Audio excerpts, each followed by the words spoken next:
Good morning. ठीक है, आज हम लोग पढ़ेंगे पाठ 15। छोटी सी बात पढ़ा रहे थे, अब आगे से पढ़ते हैं। ठीक है। अच्छा, बहुत बहुत तेज है अकल तुम्हारी, इस बार मकड़ी गुर्राई। मकड़ी ने क्या, फिर मकड़ी आकर उन्होंने क्या कहा, बहुत तेज है तुम्हारी अकल, ऐसी बात है तो फिर मेरे जाल जितना महीन मजबूत तार बनाकर दिखाओ। मैंने सलील, वो जो मकड़ी है सलील से कहती है कि अगर तुम्हारी अकल है तो ऐसी बात है तो फिर क्या मेरे जाल जितना महीन है ना, जितना पतला मजबूत तार बनाकर दिखाओ। नहीं बना सकते तुम इतना महीन और मजबूत तार। मकड़ी ने कहा कि इतना मजबूत तार, इतना महीन और मजबूत तार तुम नहीं बना सकते।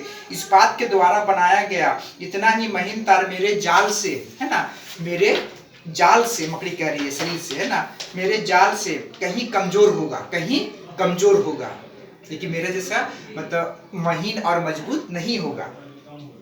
और तुम्हारे सामान्य ज्ञान में वृद्धि के लिए एक बात और बता दूं कि यदि मेरा 1 पाउंड वजन का जाल लिया जाए तो उसे पूरी पृथ्वी के चारों ओर 7 बार लपेटा जा सकता है। मकड़ी कहते जो मेरा जाला है उससे अगर 1 पाउंड अगर लिया जाए, है ना, तो उससे क्या हो जाएगा, पूरी पृथ्वी क्या हो जाएगा, 7 बार लपेटा जा सकता है, इतना लंबाई उसकी हो सकती है।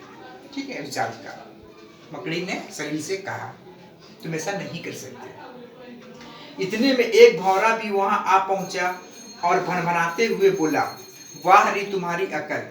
इतने में क्या होता है, छोटा सा भौरा वहां पर आ पहुंचा और उन्होंने भनभनाते हुए उन्होंने शरीर से कहा, वाह रे तुम्हारी अकल, जो वायु गति की के नियम तुमने बनाए हैं उनके अनुसार मेरा शरीर उड़ान भरने के लिए फिट नहीं है, लेकिन इसके बावजूद मैं बड़ी शान से उड़ता फिरता हूँ।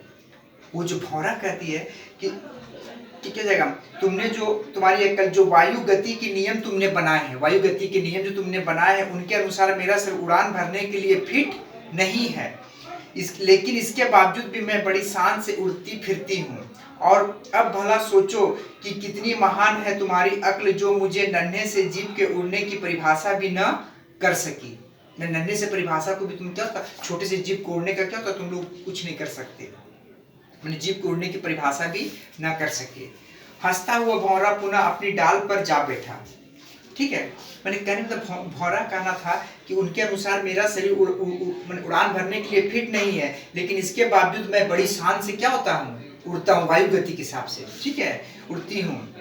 ठीक है, हंसता हुआ भौरा पुनः अपनी डाल पर जा बैठा। एक पल के लिए वहां सन्नाटा छा गया। एक पल के लिए वहां पर क्या हो जाएगा, सन्नाटा छा गया। जब भौरा इस बात को बोल कर जाने के बाद क्या हो जाएगा, वहां पर एक पल क्या होता है, वो एकदम सन्नाटा छा गया और शरीर बेचारा चुपचाप खोया रहा, मैंने, है ना, उसे खराब लगा। सन्नाटा को तोड़ते हुए शेर ने बात आगे बढ़ाई, अब तो तुम्हें पता हो गया होगा।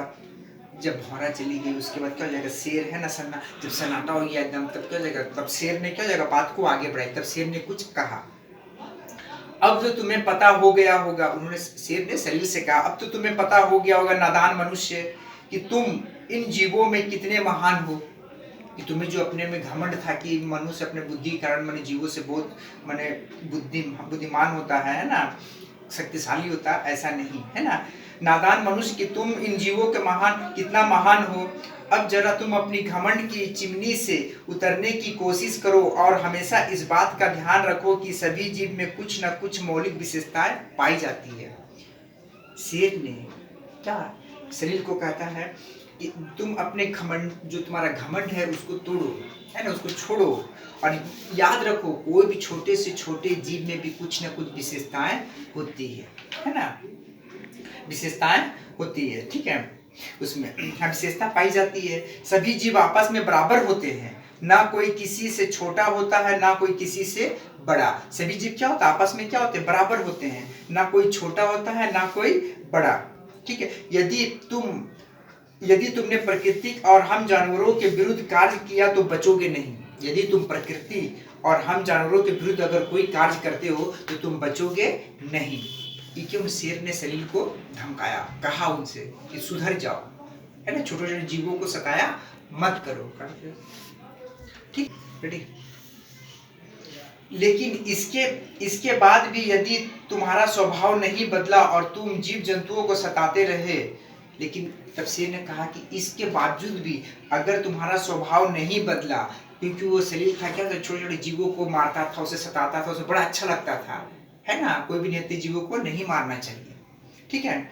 लेकिन इसके बाद भी यदि तुम्हारा स्वभाव नहीं बदला और तुम जीव जंतुओं को सताते रहे तो तुम्हें इतनी कठोर से कठोर सजा मिलेगी। कहते हुए हाथी ने सलील को अपनी सूंड में लपेटा और जोर से ऊपर की ओर उछाल दिया। तभी क्या हो गया, तभी तुम जीव जंतुओं को सताते, तो तभी ने हाथी ने क्या किया, उसे कठोर सजा दिया, है ना। हाथी ने, कहते हुए हाथी ने क्या हो जाएगा, अगर तुम नहीं सुधरे तुम्हें कठोर से कठोर सजा मिलेगी। तुमने क्या होता है, बहुत सारे जीव को तुम सताते हो, है ना। उस जीव को, वो बेकसूर जीव को तुम क्यों सताते हो। उन्हें क्या जाएगा, वो क्या करते अपने सूंड पे लपेट कर हाथ क्या हो जाएगा, सलील को ऊपर उछाल दिया। सलील ने डर कर अपनी आंखें बंद कर ली, लेकिन जब तक उसने दोबारा अपनी आंखें खोली तो ना तो वहां जंगल था और ना ही वे जानवर। वह अपने बिस्तर पे लेटा हुआ था।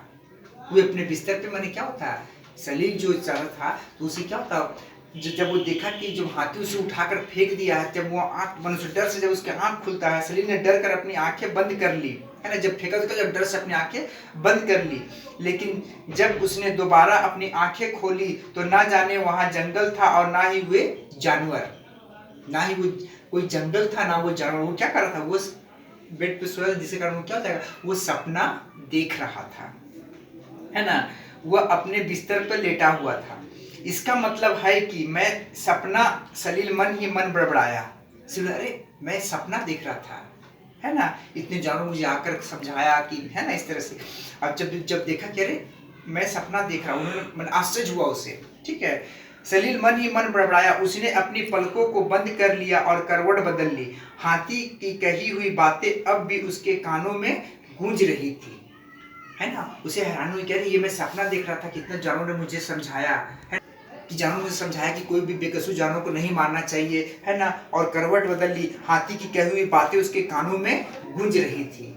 इस बात को लेकर सलीम सोचा कि मैं अब किसी जानवरों को नहीं सताऊंगा, ठीक है। धन्यवाद।